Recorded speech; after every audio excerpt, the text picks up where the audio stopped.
Through you, Chair, to begin with, the Office of the Attorney General is not an interrogator, is not an investigator. So that's the reason why when I received that complaint from the Law Society, I referred it to the Anti-Corruption Bureau because they have the capacity to investigate matters to do with corruption or fraud.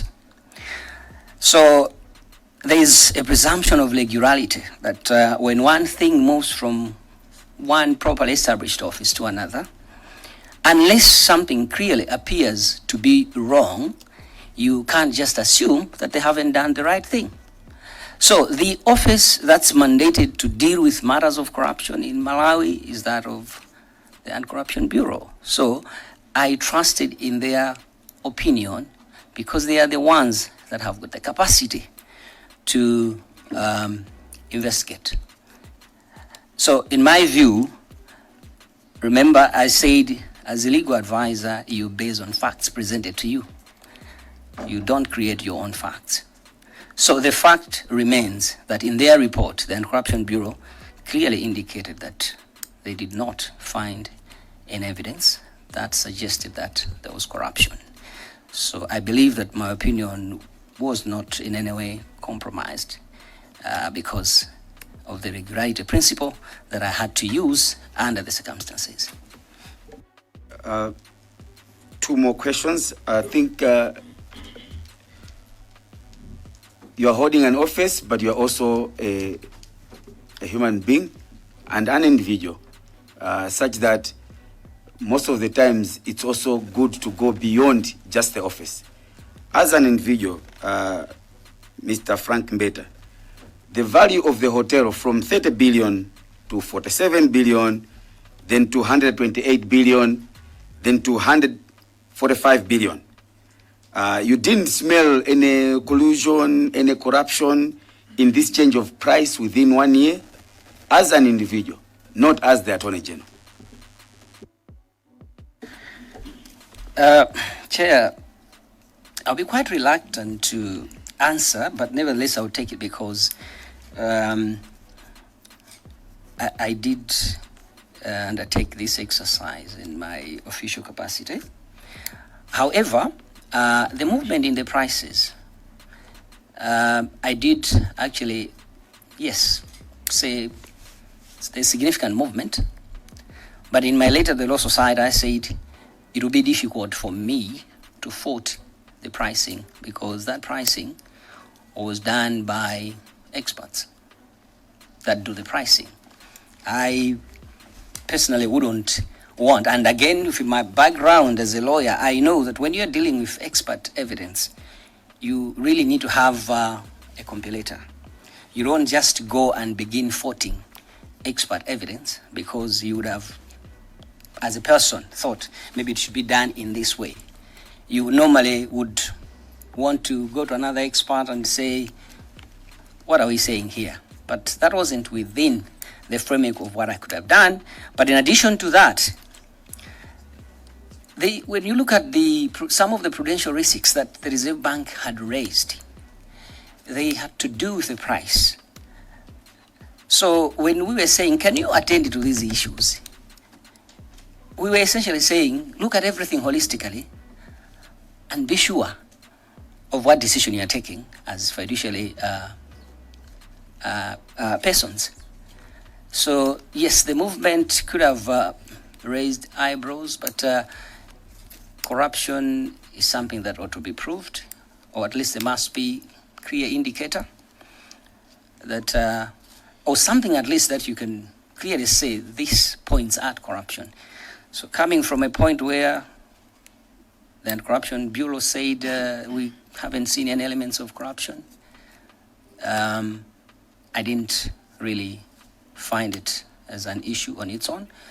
But also to mention that, in my view, overpricing is not equal to corruption.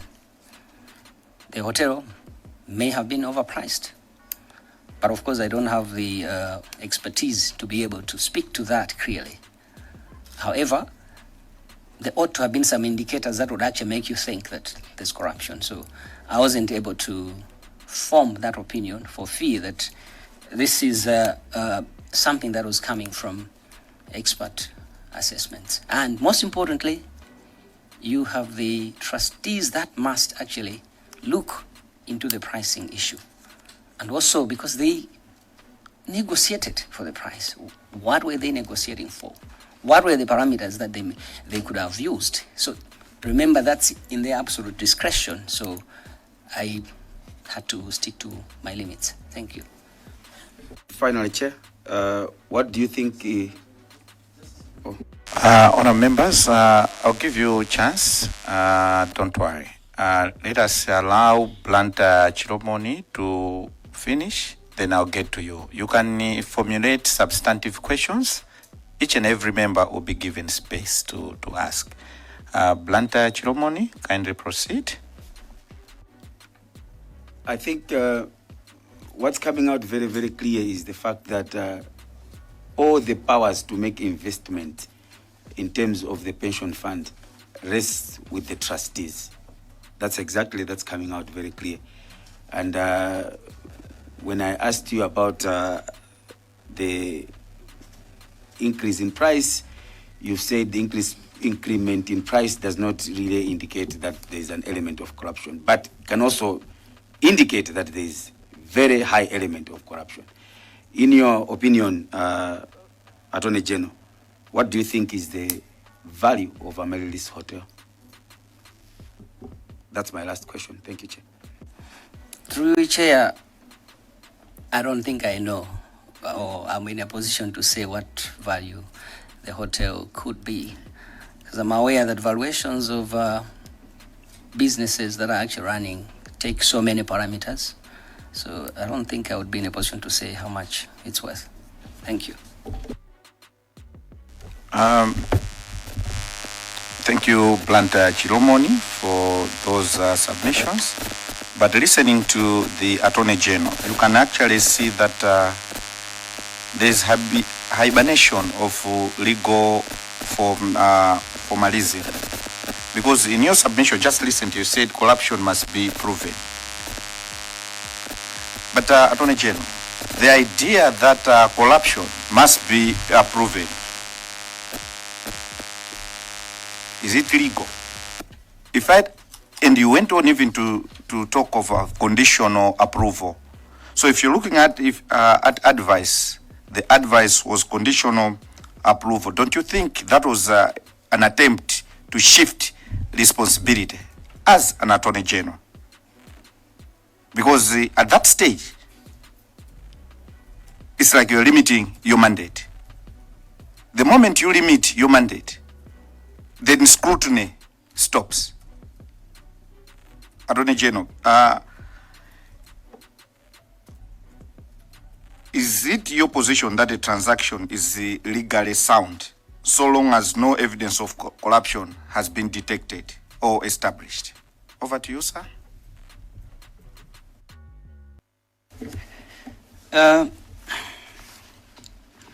Yes, I will not divorce myself from the lawyer and me. Corruption, there must be indicators, there must be some pointers, which when investigated will point at or prove that there was corruption. It is what it is. Just like another offense. Conditional approval, like I said, I was not approving the transaction. I was telling them, attend to the prudential issues first before you go on with the transaction. That, in a way, was not even limiting my mandate, because to begin with, my mandate in this particular regard was really on thin ice, because this is an investment issue by the fund, established by a trust fund. It's not even a parastatal, and the trustees have absolute discretion in deciding what and how to invest. So I was not limiting my mandate, but I was merely pointing out to them and emphasizing what had already been pointed to them by the Reserve Bank of Malawi, that there are these issues which they must attend to. I hope I have answered your question, Chair. Thank you, AG. Your advice centered around risks being addressed. That there are these potential risks. Can you address them on this? Those conditions, do you think at the end of the day, were they addressed that as AG, having highlighted those risks, when you noted that the agreement had been signed and payments have been made against what you had advised, do you feel that at that stage when the payments or the agreement was reached, they had addressed to what you had noted as gaps within what the submission that you got as AG? Over to you, AG. Thank you, Chair. It needs to be appreciated that by the time this issue is coming to my office, a Zero agreement, which on the face of it looked to be a valid agreement, had already been signed. But nevertheless, I was mindful that people do actually go through what they've already signed and realize that certain things could be done differently depending on how the agreement has been drafted. So the difficulty there is that it would have been a different scenario if they had come to this issue had come to my office before they signed, but they had already signed. So there was already a valid agreement between the parties. So when it comes to the addressing of the issues, like I've already indicated, the fund did submit a dossier of documents regarding how they have addressed the issues. However, like I already said again, I was mindful that even if they were to submit those things to my office, the right authority to go through those representations and form an opinion whether they have addressed each and every one of the risks adequately is the governor of the Reserve Bank, because that's the regulator and also with the capacity.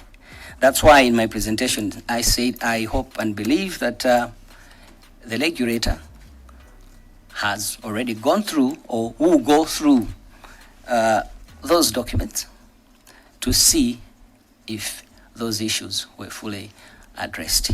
Now, I'm not in a position to know whether by the time that payments were being made and all, this dossier was already given to the regulator, and whether the regulator had already gone through them and taken a position on those issues. Thank you.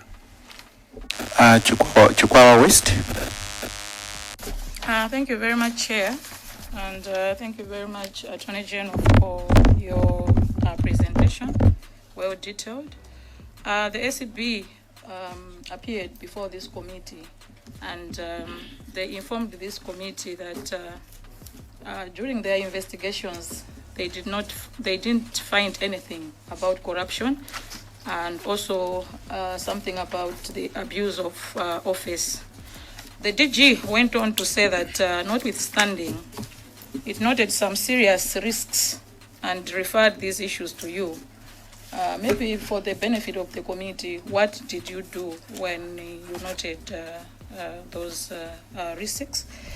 Secondly, you have mentioned that you received a dossier from the fund which contained documents explaining how the fund was dealt with the attendant risks.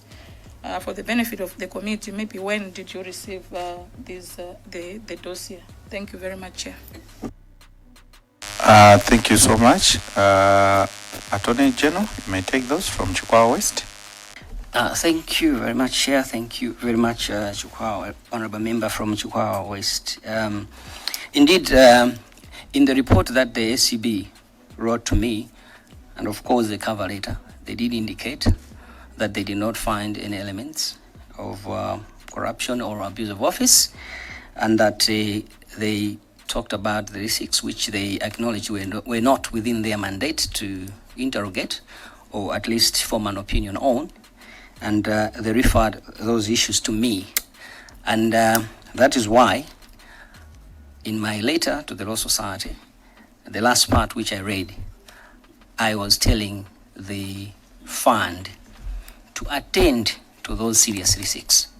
So that's what I could have done under the circumstances, because those serious risks had to be attended. Somebody ought to take responsibility for them, analyze them, take positions, or if there are any issues, any things they need to do or to reintroduce into the whole setup in order to deal with those issues, they could do that. And those are the trustees. That's why I told them, can you attend to those risks? The dossier, in my recollection, I think I received them towards the end of February 2026. Thank you.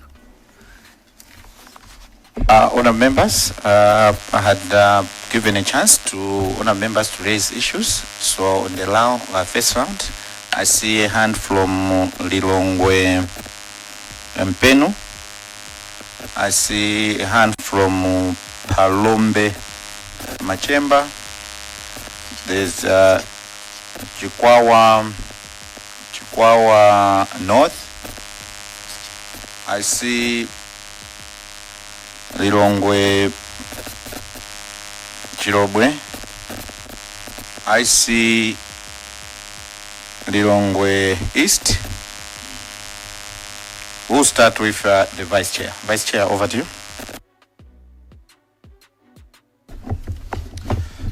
Thank you very much, Chair. Good afternoon, AG. Honorable. Thank you, Pana Chair, for giving the people of Machingali to ask the AG one or two questions. AG, given the allegations of a suspicious transaction and an exorbitant price stated by questionable valuation from an unregistered company linked to self-proclaimed experts, how to respond to accusations of deliberately ignoring potential wrongdoing in the hotel sale? 2, what specific measures will you take to investigate these claims, hold those responsible accountable, and restore public trust? Thank you, Chair.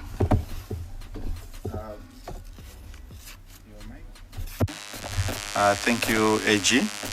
On top of that, in your indication, in terms of the pricing, you said the inflation of price in itself is not an indication that there was corruption, but you indicated that you respect the experts. But when you're looking at EMJ, who formed the basis of the transaction, which he had done his work within 10 days and he concluded everything within 10 days. In your view, AG, or are you still standing to your view that you did due diligence? If such a person or such an institution misguided the whole transaction, because everything revolves around EMJ, whose procurement process was faulty, expertise was questionable.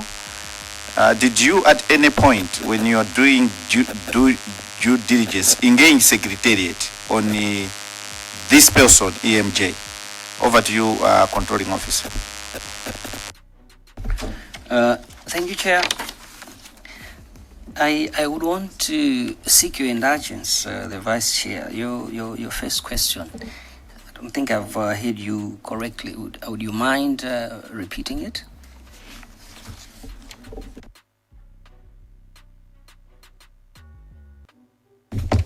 Thank you, Chair.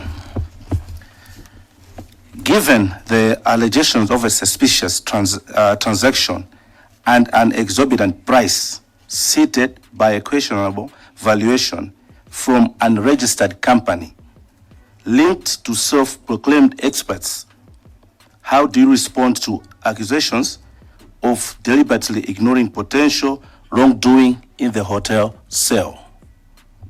Thank you. Bana Echi, Over to you. So, okay, the part I wanted to understand in that question is the accusation of deliberately ignoring potential wrongdoing. Whose accusations, towards who? Because so that I am clear in responding.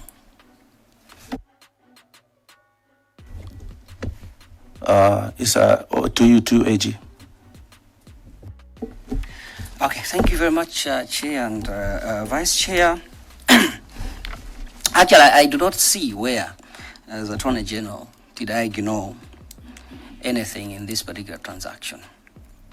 The issue of EMG being unregistered, whether they have correct qualifications or not, is a factual issue.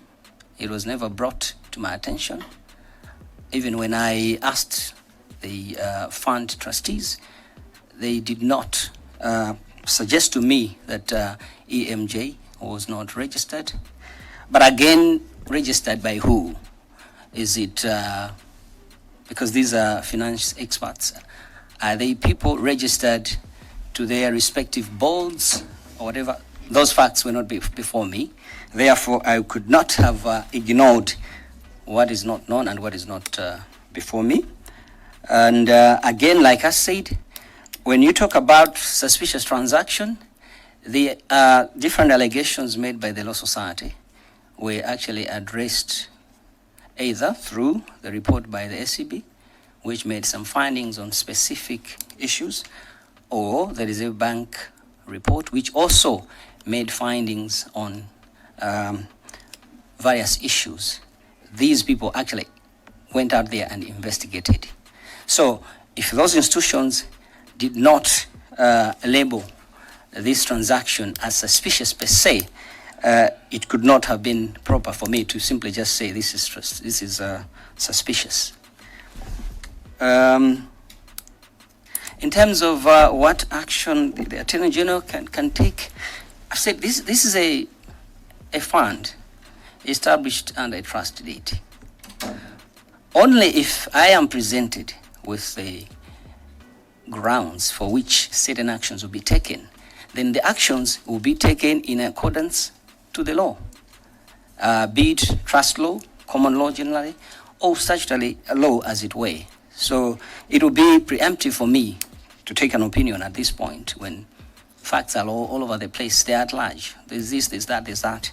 So if I were given a set of facts that this is what we have found, what would you do? I'll be able to advise what the law would allow me to do.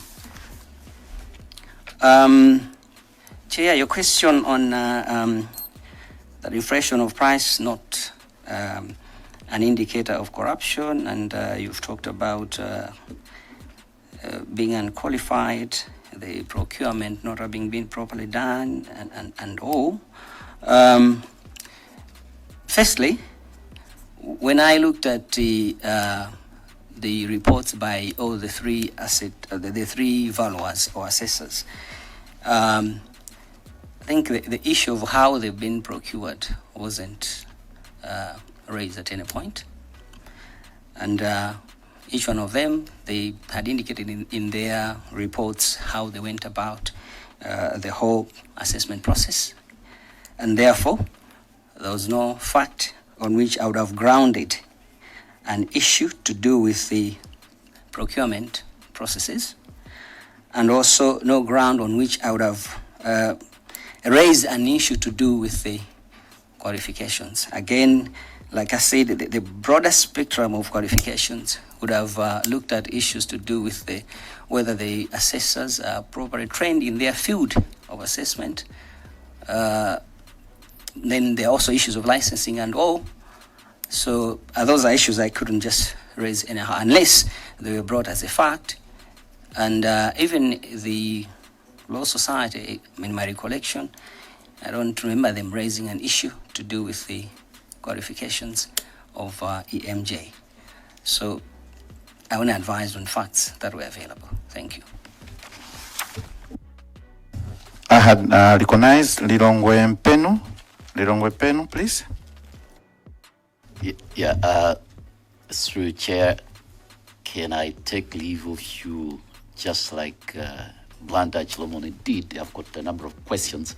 So if I would be allowed to ask the questions one after the other, with your permission, sir.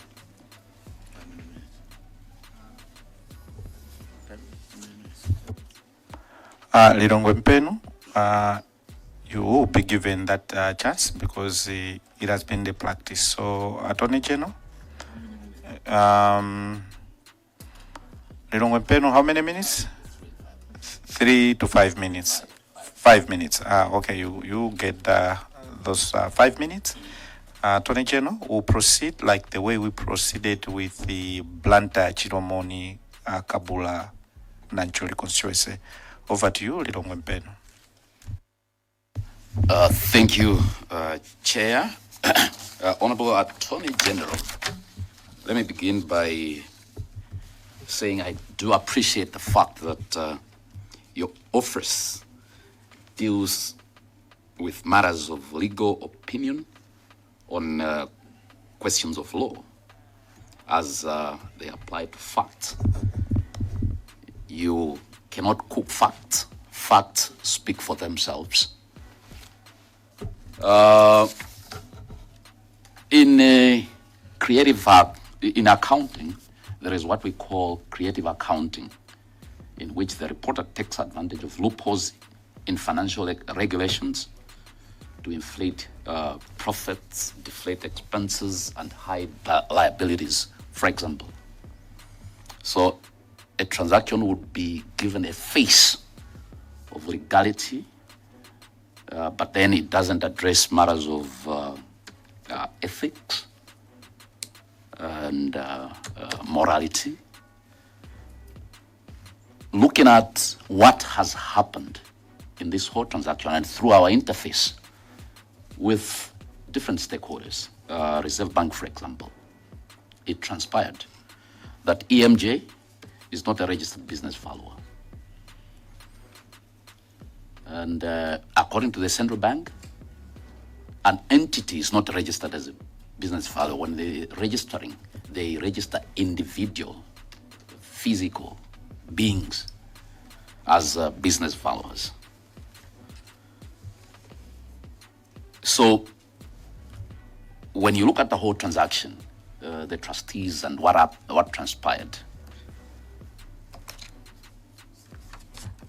do you, at this point, for example, regret that you relied on what would be called professional advice from EMJ advisory, for example, having gathered these facts at this point?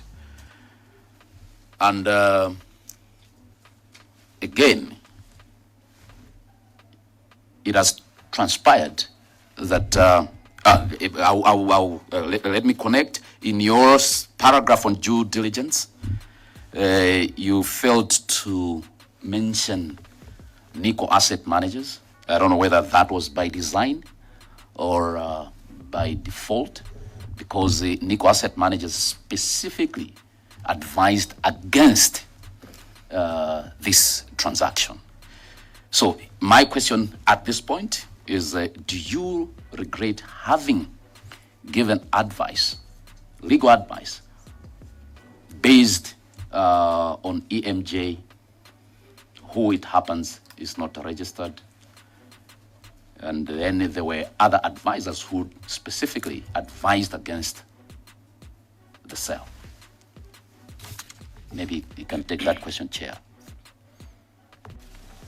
Thank you, Chair. Regrets on relying on EMJ reports. I think that's a question that probably the right people that should have answered it are the trustees, because they are the ones that place reliance on that valuation.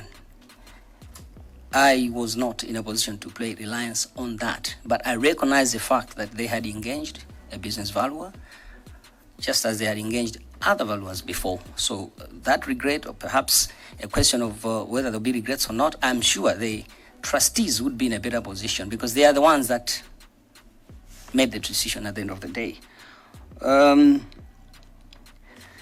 The issue of not mentioning Nico asset, you notice that I've mentioned the FTH. Remember that Nico asset, from what I gathered, they did not do the valuation of the business themselves. They engaged FTH.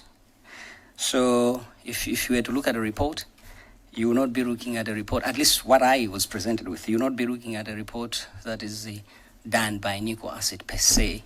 It's a report done by FTH on behalf of Nico Asset. So I was mindful that if we are looking at what business report, valuation report was made available, I did not see one that was done by Nico Asset. It is FTH that did the valuation, at least from the facts that I gathered. So again, those are the facts that I had. Chair,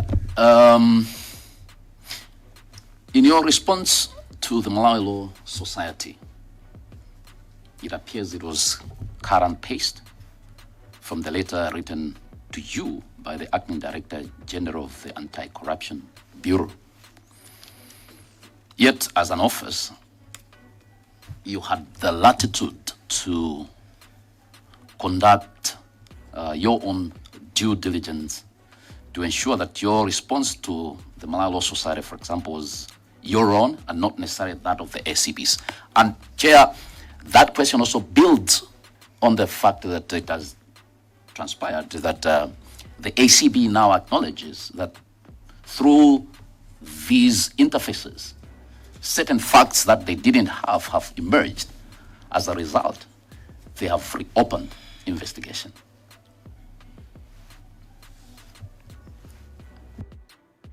What's the question? Because I think you made a statement. The question is? I asked a question that your office could have conducted your own due diligence to ensure originality of your response to the Malawi Law Society instead of depending on the response to you by the ACB.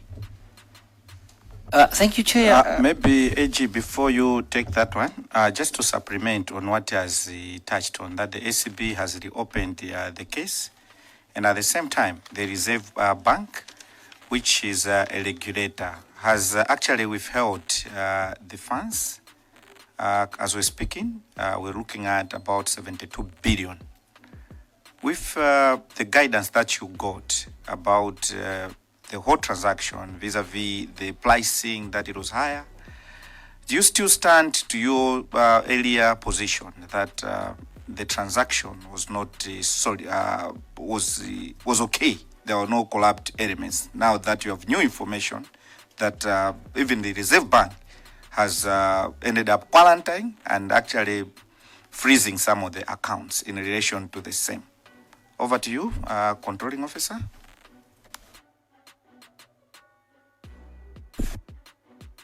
Thank you, Chair.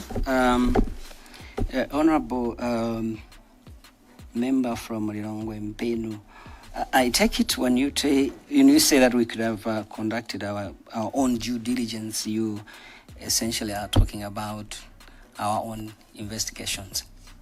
Is that the context in which you are asking that question? Not necessarily your own investigation, but having been presented with the facts, you needed to dig deeper than just relying on the submission from the Office of the Anti-Corruption Bureau in your response to the Malawi Law Society. That's the context. In my letter to the Law Society, you will notice that I did indicate that I also did my own investigations. So what I found mirrored what the ACB found. Because remember that the people that were being interrogated are more or less the same people. And the same findings were repeated in the report by the Reserve Bank governor. Again, it's because we were all questioning the same people. They gave the same answers. So, to emphasize that I did investigate, and the answers given at that point were more or less the same as those that ACB brought, more or less as those that were found in the report by the Reserve Bank of Malawi. So it wasn't really about cut and paste. The facts played out in that fashion. So I couldn't have presented facts any different when they just played out in the manner they did. Officer, can you switch off your mic? When you're looking at the facts that they were similar, did you go through the submission by Malawi Law Society where it actually raises concerns that the EMJ was a collusion in their view? If you go through the Malawi Law Society submission, it actually indicates those things. So when you're looking at EMG, in your, if it was similar, whatever, because you're engaging probably the same individuals, in that report, did you find, in your view, that the EMJ was an expert? And as you're talking of those findings, did you manage to refresh yourself in terms of the period EMJ took to arrive at providing such an independent expert submission? Over to you, AG. Okay, the issue of EMJ being a collusion, I think that's an allegation that at the material time when the Law Society wrote to me, they didn't talk about collusion. So I wouldn't have imagined that an assessor that would actually be contracted to assess such a business, a huge business, as it turned out, it would have been collusion, unless if they had raised it, because the things that they did raise, they were attended to. So the collusion part is probably, that's what maybe they presented in their submissions here. But if you're in my shoes at the time when I was giving my opinion, you would appreciate that I couldn't just pluck this from somewhere. There wasn't such an issue. Yes, I'm aware the RBM has frozen the funds. The SCB has reopened the investigations. But perhaps just to be sure, at this point, do we have anything that already points at that elements of corruption have been established? Or we are still waiting for those investigations? Chair, I just wanted to be clear in the question in the manner in which this question came through on the issue of corrupt elements. Basically, you're looking at the Reserve Bank rescinding the decision, or still towing along what they had advised, that this transaction was not supposed to proceed because there were elements which pointed to corrupt acts, to the extent that having noted that they had advised, but the board proceeded with a sale agreement. In fact, your office actually advised on not to, unless few other things were handled. But the fund proceeded to actually sign a sale agreement where even Malawi Law Society had raised issues of conflict of interest with EMJ and the owner of the hotel. All those things are contained in the submission that Malawi Law Society gave to Parliament. So I thought you are aware of some of those things and elements.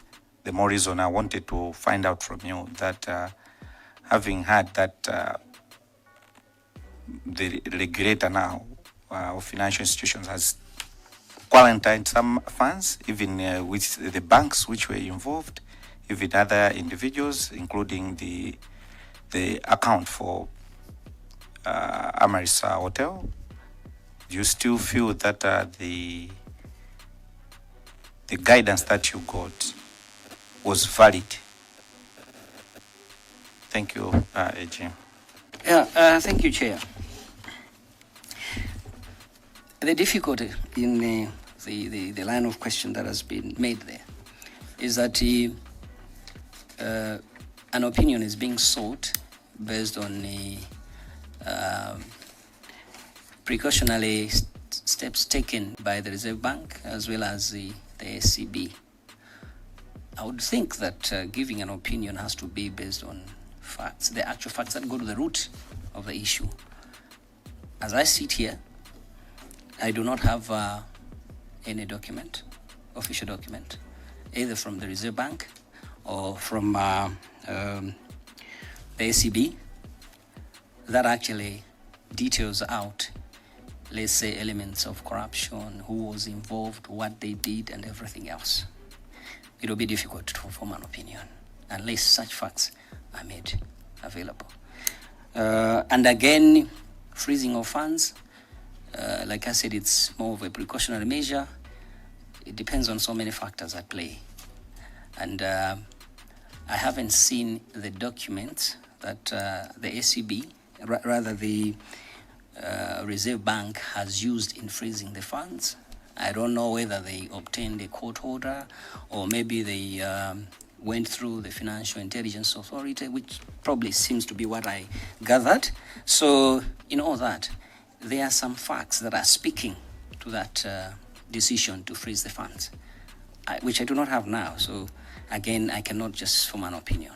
If those facts were made available, I would certainly form an opinion. But then as far as the opinion that I formed on 28th December 2025, it was correct to the extent of the facts made available. Thank you. Lomwe, can you wind up? Your 5 minutes is almost done. You intercepted me, Chair. Well, Chair, is it consistent with your office's constitutional duty to ensure legality and procedural compliance that the fund engaged EMJ to conduct an evaluation in the Amalis transaction when EMG was not registered as a valuer in accordance with the relevant statutory framework governing professional valuation practice in Malawi? And further, if the applicable law requires that proper valuation be undertaken only by duly registered valuers, does the engagement of EMJ not raise questions as to the legality, validity, and enforceability of the valuation relied upon in the transaction, and consequently due process? Whether due process was observed.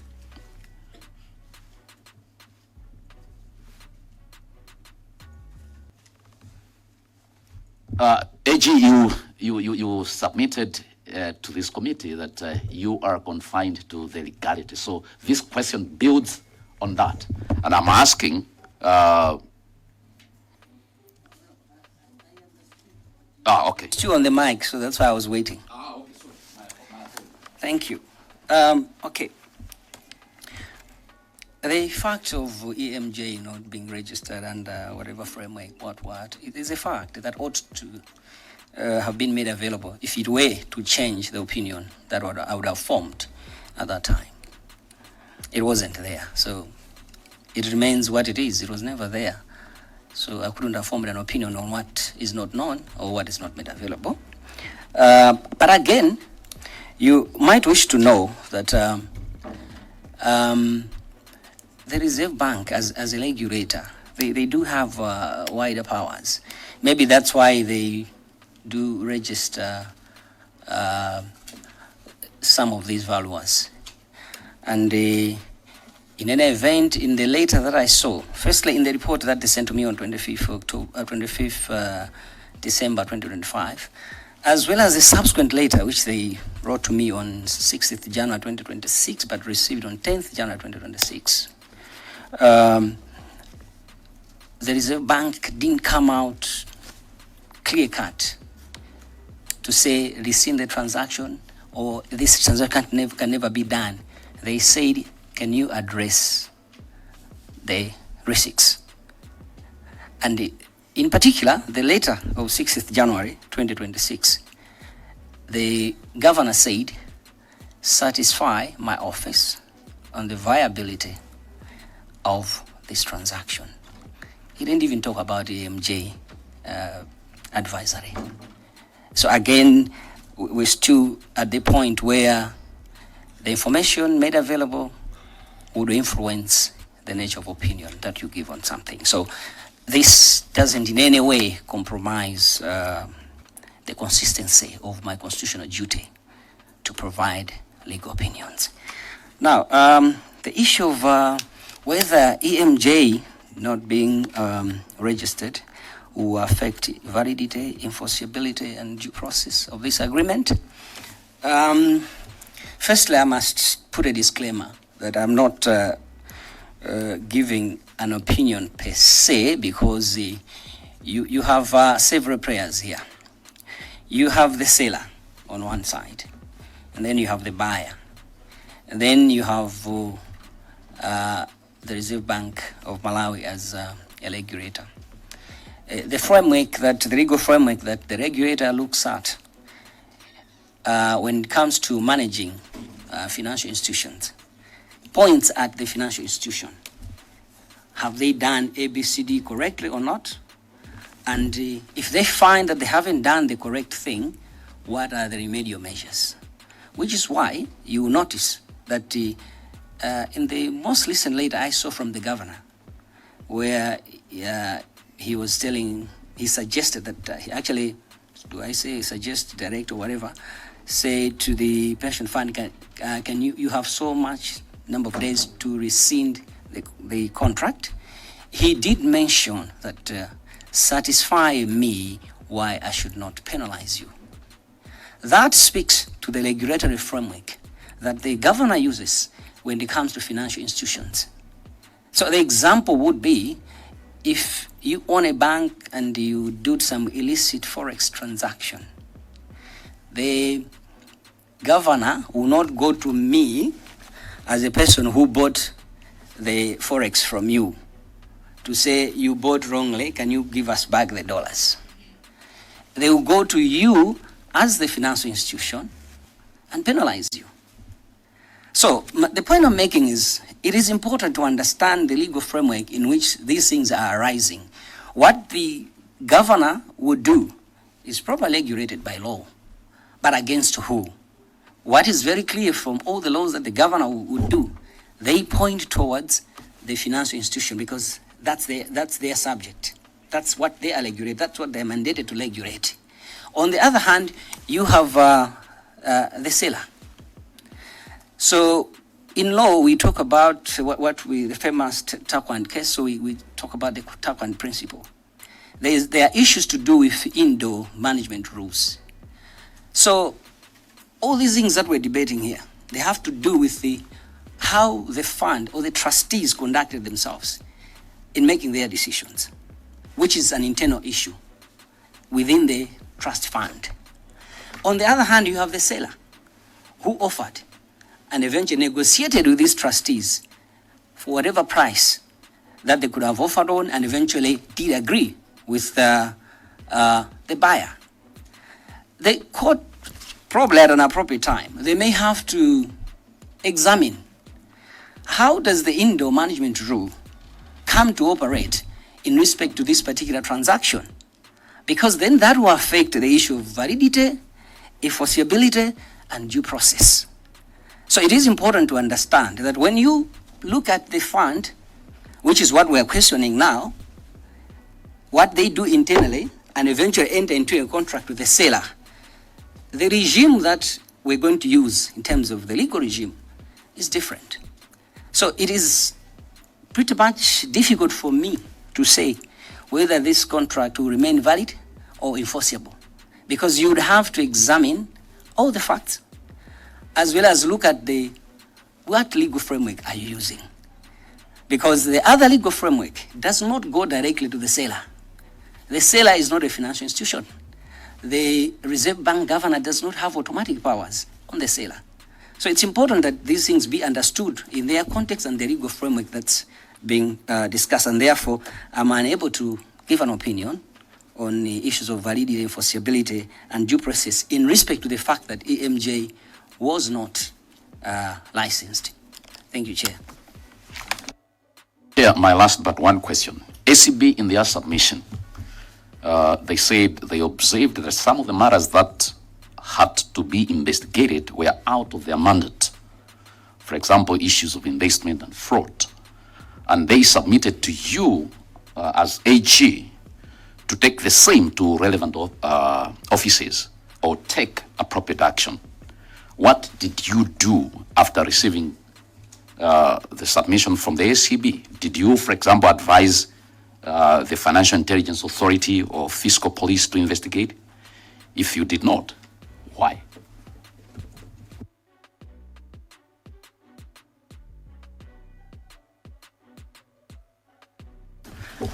Chair, I did mention that the issues that the ACB said were out of their mandate, they had to do with the very issues that are within the mandate of the Reserve Bank of Malawi. And the Reserve Bank of Malawi had sent me a report on 25th December dealing with those issues. So there were answers. They were attended to by, because the Reserve Bank was conducting their own investigations, whilst the ACB was conducting their own investigations, which is why I emphasized that when I was forming my opinion, I waited, apart from having an interface with the trustees and everybody else, I could ask questions regarding this issue. I waited for reports from the ACB and the Reserve Bank of Malawi, because these issues that ACB is saying it's out of our mandate, they were already dealt with by the Reserve Bank in their report. And that's why they did recommend that those issues have to actually be attended to. And that's why I actually told the fund attended to these issues. So there was no need to tell FIA or Fiscal to go and investigate issues that already fell within the mandate of the Reserve Bank, and the Reserve Bank had actually addressed them in their report. Thank you. Lomwe Mpenu, I'll ask you to share that one so that we go to Lilongwe Chirobwe, Palombe Machemba, in that order, please.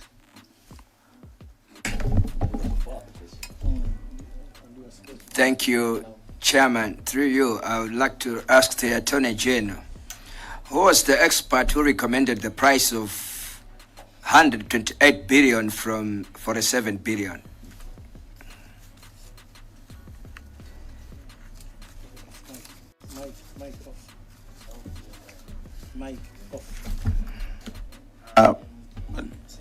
Can you switch off your mic? Honorable AG? Maybe a bit of clarity on that question. I'm failing to pin it down properly. If you could take it again, maybe in a summarized fashion.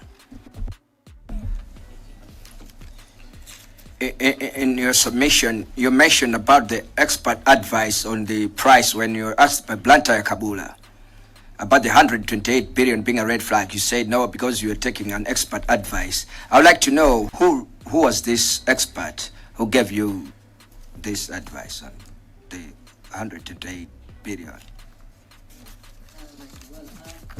Chair,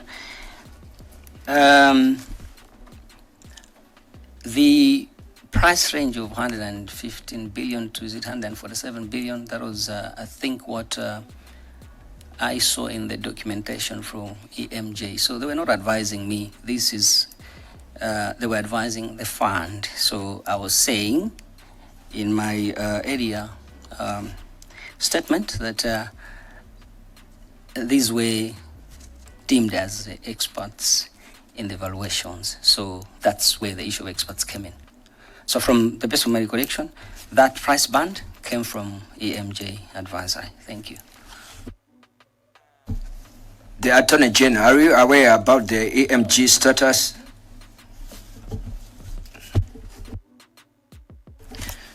Perhaps if you could be specific, which status? That they are not Do you want time for one-on-one or what is this? Because I see you're just going straight to the controlling officer. That's unprocedural because I haven't given you that chance. Thank you, Chairman. As you have put the precedence before some that have spoken for me, I would like to ask you, the chair, to give me enough time, like 10 to 15 minutes, so that I can ask the Attorney General. Lilongwe Chirobwe, we will not give you 15 minutes. I can give you 8 minutes. So, honourable members, you may recall that members have asked even 10 minutes in this committee. So he's asking for 15 minutes. I'm saying we'll give you almost half of what you've asked. So we'll give you 8 minutes. Chukwa West, background noise, please. Proceed, Lilongwe Chirobwe. Thank you. You as well said about the SPC that cannot provide oversight because it is not written anywhere. Why were you advising the fund? You will notice that even in my letter dated 28th December 2025, I begin by acknowledging that there was a complaint brought to my office by the Malo Society. That's where my office got involved in this matter. If there was no complaint, there was no way I could have just jumped in and said, Trust Fund, what are you doing? I couldn't. So that's why I did use the language. My involvement was not proactive, it was reactive. So in terms of the powers of the SPC, I'm sure at an appropriate time the SPC will come here and answer the questions how she got the powers, but I was simply saying, when I combed through the trust bit, she is not being specifically mentioned. I think that's what I said. Okay, you are saying that overpricing is not a sign of corruption. Are you sure a jump from 47 billion to 120 billion did not amount to corruption? Where would the AG stop government funds from being stolen if this is not corruption? Chair, again, I maintain my position. Valuations were done and figures were presented. So I can't just say this is corruption. And perhaps to appreciate the fact that, Chair, you've already advised that the ACB is also looking into the matter again, I'm sure if there was corruption, it will be unearthed and appropriate action will be taken. Thank you. In your response to Malawi Law Society, you said you will investigate. Who did you consult in your investigations?